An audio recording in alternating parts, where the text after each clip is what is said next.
Hey, Johnny from johnnygood.com here. Thank you for tuning in to day 6 of my screencasting challenge. Today I'm talking about two areas which I neglected for years, isolation and absorption. So why did I neglect them?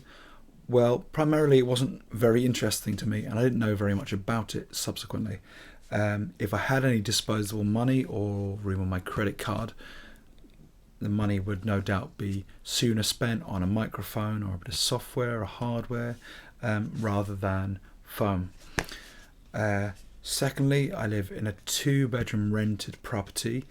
My gear has been moved around since having my son into 4 different rooms until it found its final resting place here in our bedroom.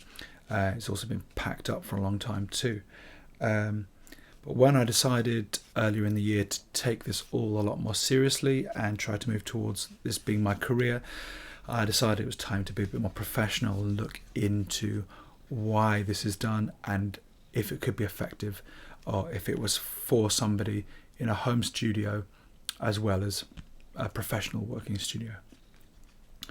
So I did my research and firstly started finding out about isolation foam and its point, which is essentially and very briefly to mount underneath your studio monitors to isolate them from your desk in an effort to eliminate the rumble and enhanced bass you would get from the monitors being directly on a desk.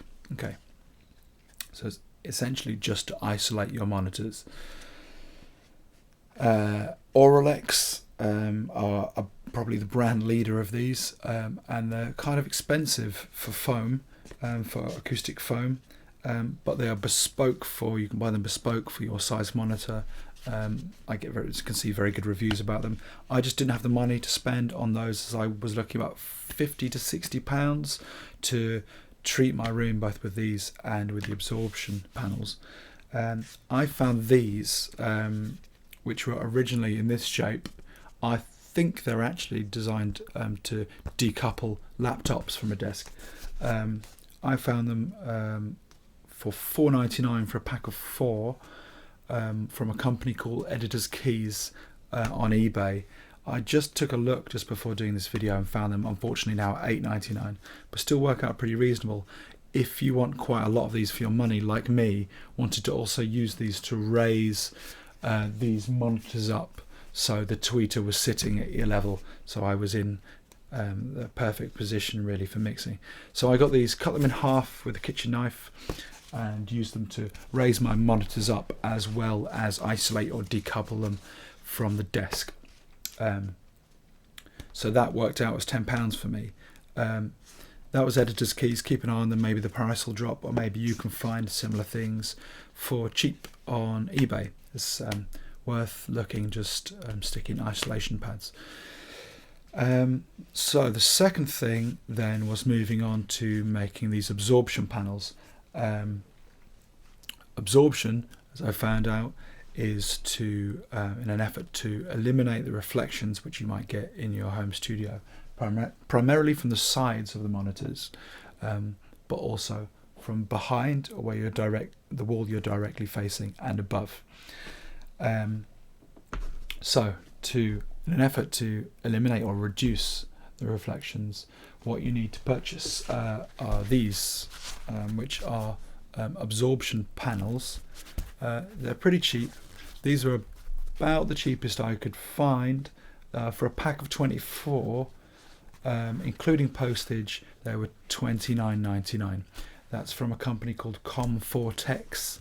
They also do them in smaller packs as well, but 24 was just about right for me to treat my space. So the next problem, once these are purchased, were how to mount them, because as I mentioned at the start of this, I'm not going to want to spray glue these to the wall because I live in a rented property. I don't think my landlord will be too happy, and I'd probably not expect to get my deposit back either, which wouldn't be too cool. So I went down to local hardware store, 2 pieces of 2x4 hardboard, 1 sawed in half, and a big bottle of spray glue buy the best spray glue, the strongest spray glue that you can in the store, because you are spraying the glue onto two porous surfaces, the foam and the hardboard. But it sticks well, let it dry well. It does the job very nicely. The one at the back remains as 2x4. We've got 8 panels on that. Sits very nicely. It's a great size for behind my desk.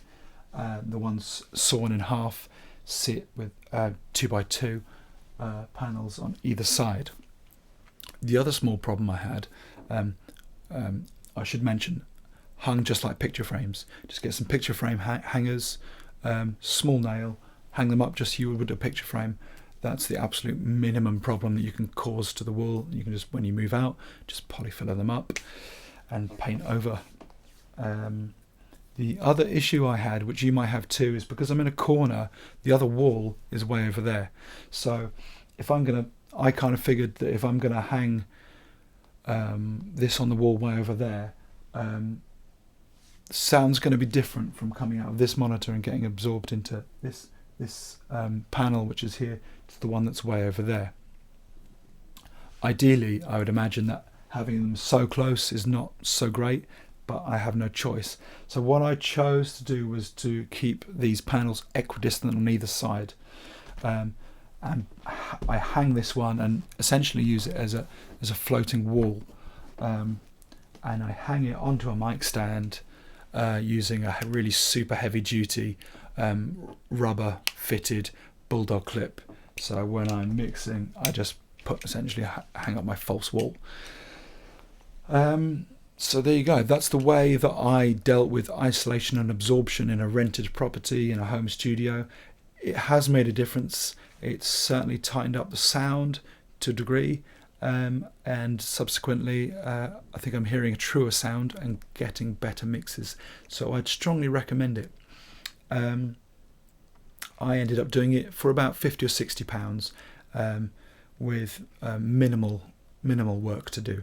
A bit of cutting and sawing.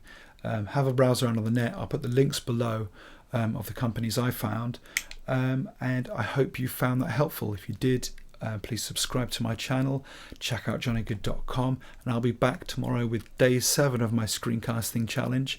Have yourself a good day, and hopefully I'll see you tomorrow.